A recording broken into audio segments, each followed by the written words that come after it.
பெண்ணின் தலைமுடியை அறுத்து அரை நிர்வாணமாக ஊர்வலம் போலீசாரை உறைய வைத்த சம்பவம். கனேமுல்ல சஞ்சீவ கொலை வெளியான காணொளியால் அதிர்ச்சி. சிக்கப்போகும் முன்னாள் அமைச்சர் மற்றும் மனைவி தாக்கல் செய்யப்பட்ட குற்றப்பத்திரிகை. கத்திமுனையில் பல முறை பாலியல் துஷ்பிரயோகம், தங்கையின் வாழ்க்கையை சீரழித்த அண்ணன்.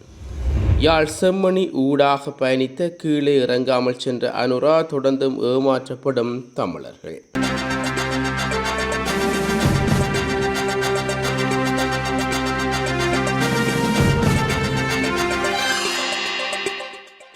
ஜனாதிபதி அன்றகுமார் திசாநாயக்க யாழ்ப்பாணத்துக்கு வந்திருந்த நிலையில் அவர் எப்போது யாழ்ப்பாணம் வருகிறார், யாழ்ப்பாணத்தில் எங்கு தங்கியிருக்கிறார் என்ற விடயம் புலனாய்வு அதிகாரிகள் உட்பட அரசு பெருந்தலைவர்கள் எவருக்கும் தெரியாமல் இடம்பெற்றுள்ளது. ஜனாதிபதி அனுர யாழ்ப்பாணத்துக்கு பயணம் மேற்கொண்டார். இந்த பயணத்தின் போது முதலாவது நிகழ்வாக காலை 10 மணிக்கு மயிலட்டி துறைமுக அபிவிருத்தி பணிகளை ஆரம்பித்து வைப்பதாக இருந்தது. ஜனாதிபதியின் பயணத்தை முன்னிட்டு புலனாய்வாளர்கள் உச்சகட்ட கண்காணிப்பை செலுத்தியிருந்தார்கள். இதனால் 31ஆம் தேதி நள்ளிரவே ஜனாதிபதி இராணுவ காவலர்களை தாண்டி விட்டார் என்ற தகவல் புலனாய்வு பிரிவிற்கு கிடைத்துள்ளது. எனினும் யாழ்ப்பாணத்துக்குள் ஜனாதிபதி நுழைந்து விட்டாரா, அவர் எங்கு இருக்கிறார், அவர் எங்களால் தொடர்ச்சியாக அறிய முடியவில்லை. இந்த விடயங்கள் தொடர்பில் அமைச்சர்கள் மற்றும் நாடாளுமன்ற உறுப்பினர்களுக்கும் தெரியாத நிலையில் நேற்று அதிகாலை பாதுகாப்பு வட்டாரங்களிலும் அமைச்சர்கள் மற்றும் நாடாளுமன்ற உறுப்பினரிடம் பெரும் பரபரப்பு ஏற்பட்டுள்ளது. பின்னர் மயிலட்டி துறைமுக அபிவிருத்தி பணிக்காக எந்த வாகன தொடரணையும் இல்லாமல் தனி வாகனத்தில் ஜனாதிபதி சென்று இறங்கிய போது ஜனாதிபதி யாழ்ப்பாணத்தில் தான் தங்கியிருந்தார் என்ற விடயம் புலனாய்வு அதிகாரிகளுக்கும் அரச வட்டாரங்களுக்கும் தெரிய வந்துள்ளது.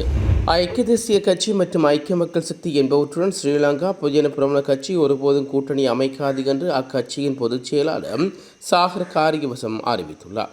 மொட்டு கட்சி தலைமையகத்தில் நடைபெற்ற ஊடக சந்திப்பின் போது அவர் இந்த அறிவிப்பை விடுவித்துள்ளார். ஐக்கிய தேசிய கட்சி மற்றும் ஐக்கிய மக்கள் சக்தி என்பன ஒருமித்த கொள்கைகளை கொண்ட கட்சியாகும். இவற்றிலிருந்து ஸ்ரீலங்கா பொதுஜன பிரமுன கட்சி முற்றிலும் மாறுபட்ட கட்சியாகும். மேற்படி கட்சிகளிலும் எமது கொள்கைகளுக்கும் இடையில் பாரிய வித்தியாசம் உள்ளது. எனவே எந்தவித சூழ்நிலையிலும் எமது கட்சி மேற்படி இரு கட்சிகளுடன் கூட்டணி அமைக்காது. எமது கட்சியின் பயணம் மக்கள் விரும்பும் வகையில் தனி வழியில் தொடரும். ஸ்ரீலங்கா பொதுஜன பிரமுன கட்சியின் கொள்கைகளை ஏற்கும் தரப்பினர் மாத்திரமே எம்மோடு இணைய முடியும். கடந்த காலங்களில் எம்முடன் கூட்டணி வைத்திருந்தவர்கள் கூட்டணி உறவை தொடர்பில் எவ்வித தடையும் இல்லை என சாகர் காரியவசம் மேலும் குறிப்பிட்டுள்ளார். வரும் சனிக்கிழமை நடைபெற இருந்த ஐக்கிய தேசிய கட்சியின் 79வது ஆண்டு விழாவை ஒத்திவைக்க ஐக்கிய தேசிய கட்சியின் நிர்வாக குழு முடிவு செய்துள்ளது. முன்னாள் ஜனாதிபதி ரணில் விக்ரமசிங்கவின் உடல்நிலையை கருத்தில் கொண்டு இது செய்யப்பட்டதாக கூறப்படுகிறது. நேற்று கொழும்பில் கூடிய ஐக்கிய தேசிய கட்சியின் நிர்வாக குழு இந்த முடிவை எடுத்ததாக ஐக்கிய தேசிய கட்சியின் பொதுச் செயலாளர் வழக்கறிஞர் தலதா அத்துக்கோள தெரிவித்துள்ளார். ஒத்திவைக்கப்பட்ட 79வது ஆண்டு நிறைவை இந்த மாதம் வேறு ஒரு திகதியில் நடத்த நடவடிக்கை எடுக்கப்படும் என்று ஐக்கிய தேசிய கட்சியின் பொதுச் செயலாளர் தலதா அத்துக்கோள மேலும் தெரிவித்துள்ளார். முன்னாள் ஜனாதிபதி ரணில் விக்ரமசிங்கவுக்கு வழங்கப்பட்ட மருத்துவ ஆலோசனை மற்றும் நிர்வாக குழு உறுப்பினர்களின் கோரிக்கையின் அடிப்படையில் இந்த முடிவு எடுக்கப்பட்டதாக ஐக்கிய தேசிய கட்சியின் பொதுச் செயலாளர் மேலும் தெரிவித்துள்ளார். ஜார்க்கண்ட் மாநிலம் கிரித் மாவட்டம் பிப்ராலி கிராமத்தில் வீட்டு உபயோகப் பொருட்களை திருடியதாக சந்தேகத்தின் பேரில் பெண் ஒருவரை கிராம மக்கள் சுற்றி வளைத்து பிடித்துள்ளார்கள். அந்த பெண்ணை பிடித்து கொடூரமாக தாக்கி அவரது தலைமுறையை வெட்டி அரை நிர்வாக நிலையில் களத்தில் செருப்பு மாலை அணிவித்து கிராமம் முழுவதும் ஊர்வலமாக எடுத்துச் சென்றுள்ளார்கள். சுற்றிலும் நின்றவர்கள் இந்த மனிதநேயமற்ற செயலை காணொலியாக பதிவு செய்துள்ளார்கள். இந்த சம்பவம் குறித்த தகவல் கிடைத்தவுடன் சம்பவ இடத்துக்கு விரைந்து சென்ற போலீசார் பாதிக்கப்பட்ட பெண்ணை மீட்டுள்ளார்கள். இந்த தாக்குதலில் ஈடுபட்டதாக 3 பெண்கள் கைது செய்யப்பட்டுள்ளனர். மேலும் சமூக ஊடகங்களில் பரவிவரும் காணொலியில் உள்ள மற்றவர்களை அடையாளம் காணும் பணி தீவிரமாக நடைபெற்று வருகிறது. சம்பூர் மனித எச்சங்கள் தொடர்பான வழக்கில் அகழ்வுகள் மேற்கொள்ளப்படுவதற்காக மேல்மாகாண நீதிமன்றத்துக்கு அனுப்பப்பட்ட உத்தேச பட்ஜெட்டின் அனுமதியானது நேற்றைய தினம் கிடைக்கப்பெறாமையினால் இந்த வழக்கானது இம்மாதம் 16ஆம் தேதி மீள் அழைக்கப்பட உள்ளது. குறித்த வழக்கானது மூது நீதிவான் நீதிமன்ற நீதிபதி தஸ்னீம் பவுலான் முன்னிலையில் நேற்றைய தினம் எடுத்துக் கொள்ளப்பட்ட போது இந்த உத்தரவு பிறப்பிக்கப்பட்டுள்ளது.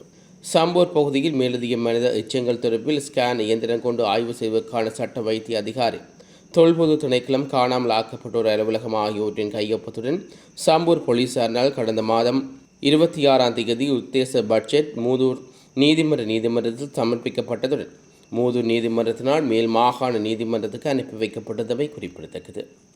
குறித்த வழக்கில் உத்தேச பட்ஜெட்டுக்கான அனுமதி மாகாண மேல் நீதிமன்றத்திலிருந்து கிடைக்கப்பெறவில்லை எனவும் இவ்வழக்கு மீண்டும் இம்மாதம் 16ஆம் தேதி மீள அழைக்கப்பட உள்ளதாகவும் காணாமல் போனோர் அலுவலகத்தின் சார்பாக நியமிக்கப்பட்ட சட்டத்திரணி MM நசீம் தெரிவித்துள்ளார். சம்பூர் சிறுவர் பூங்காவை அண்மித்துள்ள கடற்கரையோர பகுதியில் மேக் என்ற மிதிவடி அகற்று நிறுவனம் மிதிவடி அகற்றுவதற்கான அகழ்வு பணியில் ஈடுபட்டுக் கொண்டிருந்த போது கடந்த ஜூலை மாதம் 20ஆம் தேதி ஞாயிற்றுக்கிழமை குறித்த பகுதியிலிருந்து சிதைந்த மனித எச்சங்கள் கண்டுபிடிக்கப்பட்டிருந்தன. இதன் பின்னர் மிதிவடி அகற்றும் பணி தற்காலிகமாக இடைநிறுத்தப்பட்டமை குறிப்பிடத்தக்கது. புதுக்கோட்டை நீதிமன்றத்தில் வைத்து கணேமுள்ள சஞ்சீவ கொலை செய்யப்பட்ட சம்பவத்தின் போது குறித்து துப்பாக்கியை கொண்டு செல்ல பயன்படுத்திய முறையை காட்டும் புதிய காணொலி இணையத்தில் வெளியாகியுள்ளது. சட்டத்தரணி போல் உடை அணிந்து நபர் ஒருவர் எடுத்துச் சென்று வெற்றும் சட்ட புத்தகத்துக்குள் ஆயுதம் எவ்வாறு கவனமாக மறைத்து வைக்கப்பட்டிருந்தது என்பதை இந்த காட்சி வெளிப்படுத்துகிறது. கடந்த பிப்ரவரி 19ஆம் தேதி புதுக்கோட்டை நீதிமன்றத்தில் வைத்து கணேமுள்ள சஞ்சீவ சுட்டுக் கொல்லப்பட்டமை குறிப்பிடத்தக்கது. வடக்கு மக்களின் காணி உரிமைகள், மொழி மற்றும் கலாச்சார உரிமைகளை பாதுகாப்பதற்கும் காணாமல் போனவர்களுக்கு என்ன நடந்தது என்பதை அறியும் உரிமையை பாதுகாப்பதற்கும் அரசு அர்ப்பணிப்புடன் உள்ளது என்று ஜனாதிபதி அன்ருகுமார் திசாநாயக்க தெரிவித்துள்ளார். உலக தெங்கு தின நிகழ்வுடன் இணைந்த வகையில் நாடு சுபீட்சம் ஆக்கும் விருட்சம் கற்பகத்தரு வளம் என்ற துணைப்பொருளின் கீழ் நேற்று முற்பகல் புதுக்குடியிருப்பு நடைபெற்ற வடக்கு தெங்கு முக்கோண ஆரம்ப நிகழ்வில் ஜனாதிபதி பங்கேற்றார். அங்கு உரையாற்றும் போதே மேற்கண்டவாறு கூறியுள்ளார். அவர் மேலும் தெரிவிக்கையில், வடக்குக்கு மீண்டும் உயிரோட்டத்தை வழங்குவதன் மூலம் இந்த மக்களுக்கு வலுவான பொருளாதாரத்தை கட்டியெழுப்பும் பொறுப்பை நிறைவேற்றுவேன். தேசிய ஒற்றுமையை உருவாக்குவது எமது அரசின் நோக்கமாகும். அதற்காகவே அனைவரும் ஒன்றிணைந்து செயற்பட வேண்டும் என்று தெரிவித்துள்ளார். முன்னாள் பெட்ரோலிய அமைச்சர் அனுர பிரியதர்சன யாப்பா அவரது மனைவி உட்பட பிரதிவாதிகளுக்கு எதிராக கொழும்பு மேல் நீதிமன்றத்தில் குற்றப்பத்திரிகை தாக்கல் செய்யப்பட்டுள்ளதாக காவல்துறையினர் கொழும்பு நீதிவான் நீதிமன்றத்தில் தெரிவித்திருந்தார்கள். 2014 டிசம்பரில் வெள்ள நிவாரணம் வழங்குவதாக கூறி இலங்கை பெட்ரோலிய கூட்டு தாபனத்துக்கு சொந்தமான 6.1 மில்லியன் ரூபாய்க்கு மேல் மதிப்புள்ள தொகையை சட்டவிரோதமாக செலவழித்து அரசாங்க நிதியை முறைகேடாக பயன்படுத்திய குற்றச்சாட்டின் அடிப்படையில் இந்த வழக்கு தாக்கல் செய்யப்பட்டுள்ளது. இந்த வழக்கு கொழும்பு மேலதிக நீதிவான் லியான் வர்ணவிதானகே முன்னிலையில் விசாரணைக்கு வந்துள்ளது. இதன்போது பிரதிவாதிகள் மீது கொழும்பு மேல் நீதிமன்றத்தில் குற்றப்பத்திரிகை தாக்கல் செய்யப்பட்டுள்ளதாக குற்றப்புலனாய்வு திணைக்களம் நீதிமன்றத்துக்கு அறிவித்தது. இதன்படி அழைப்பாணை விடுவிக்கப்படும் போது பிரதிவாதிகள் மேல் நீதிமன்றத்தில் முன்னிலையாக வேண்டுமெனவும் நீதிவான் உத்தரவிட்டார். பின்னர் வழக்கு நடவடிக்கைகளை நிறைவு செய்யவும் உத்தரவிடப்பட்டது. குஜராத்தில் பவனவர் மாவட்டத்தில் தலதா நகருக்கே கிராமம் ஒன்றில் 22 வயது இளம்பெண் பெற்றோர் மற்றும் 29 வயதுடைய மூத்த சகோதரருடன் ஒன்றாக வசித்து வருகின்றார். அவர் சகோதரருக்கு திருமணம் நடந்துவிட்டது. இந்நிலையில் அவருடைய மனைவி கடந்த வெளியூரில் உள்ள பெற்றோர் வீட்டுக்கு சென்றிருந்த போது அந்த நபர் இளம்பெண்ணை கத்திமுனையில் பலாத்காரம் செய்துள்ளார். இதன் பின்னர் 2வது முறையாகவும் சகோதரிக்கு அந்த நபர் பாலியல் பலாத்காரம் செய்திருக்கின்றார். அதுடன் இளம்பெண்ணின் வலது தொடையிலும் பீடியால் சூடும் வைத்துள்ளார். இதனால் அலறி அடித்து துடித்த இவர் இம்முறை துணிச்சலாக புகார் அளிக்க முடிவு செய்து போலீசாருக்கு சென்றுள்ளார். இளம்பெண் அந்த கிராமத்தில் உள்ள இளைஞரை 3 ஆண்டுகள் காதலித்து வந்திருக்கின்றார்.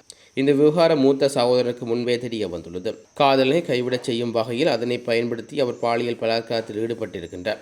இந்த விவகாரம் போலீசாரின் விசாரணையில் தெரிய வந்துள்ளது. ஜனாதிபதி அன்ருகுமார் திசாநாயக்க யாழ்ப்பாணத்துக்கு விஜயம் செய்திருந்தார். இதன்போது அவர் செம்மணி மருத புதைக்குழியாக நடைபெறும் இடத்திற்கு விஜயம் செய்வார் என்று அமைச்சர் உள்ளிட்ட பல்வேறு தரப்பினராலும் தெரிவிக்கப்பட்டிருந்தது. எனினும் ஜனாதிபதி அன்ருகுமார் திசாநாயக்க செம்மணி வீதியை கடந்து பயணித்த போதிலும் செம்மணி புதைக்குழியை சென்று பார்வையிட இல்லை என்று பொது ஆர்வலர்கள் விமர்சிக்கின்றார்கள். யாழ்ப்பாணத்தில் பற்றி உரையாற்றும் போது செம்மணி அகழ்வு இடைநிறுத்தப்பட மாட்டாது என்றும் செம்மணி தொடர்பில் பாரபட்சமற்ற விசாரணைகள் மேற்கொள்ளப்படும் என்றும் நீதியை பெற்றுக் கொடுக்கும் என்றும் ஜனாதிபதி குறிப்பிட்டிருந்தார். இதனடுத்து ஜனாதிபதியின் செம்மணி நோக்கி பயணம் அனைவராலும் எதிர்பார்க்கப்பட்ட நிலையில் அவர் அங்கு செல்லாமல் அதனை கடந்து சென்றவை தமிழர் தரப்பை ஏமாற்றம் அடைய வைத்துள்ளது. இதேவேளை முல்லைத்தீவுக்கு விஜயம் செய்த ஜனாதிபதி அங்கு இனவாதம் குறித்து கதைத்திருந்தார். தோல்வியடைந்த அரசியல்வாதிகளை இனவாதம் குறித்து பேசி மக்களை திசை திருப்ப முயல்வதாக அவர் சுட்டிக்காட்டினார். மேலும் இனவாதத்தை முற்றிலும் ஒழிக்க எந்த ஒரு எல்லைக்கும் செல்ல தயார் என்று அவர் உறுதியளித்திருந்தார். இவ்வாறு இருக்க சர்வதேச அளவில் பேசுபொருளாகியுள்ள தமிழர்களின் படுகொலை நடந்த இடத்தில் ஜனாதிபதி இறங்காமல் சென்றது அவரின் இனப்பிரச்சனை குறித்த நிலைப்பாட்டையே கேள்விக்கு உட்படுத்தியுள்ளது. சின்ன சேனலுக்கு எதாக இருந்தாலும் அது கொஞ்சம் ஆதரவு கொடுங்க. உங்கள் பொண்ணான கையை கொண்டு அந்த பெல்லில் தட்டிடுங்க. அவங்களுக்கு சப்ஸ்கிரைபர் 5-10 ஏறுனா அவங்க மனசு சந்தோஷப்படும். அவங்க வீடியோவும் பாருங்கள்.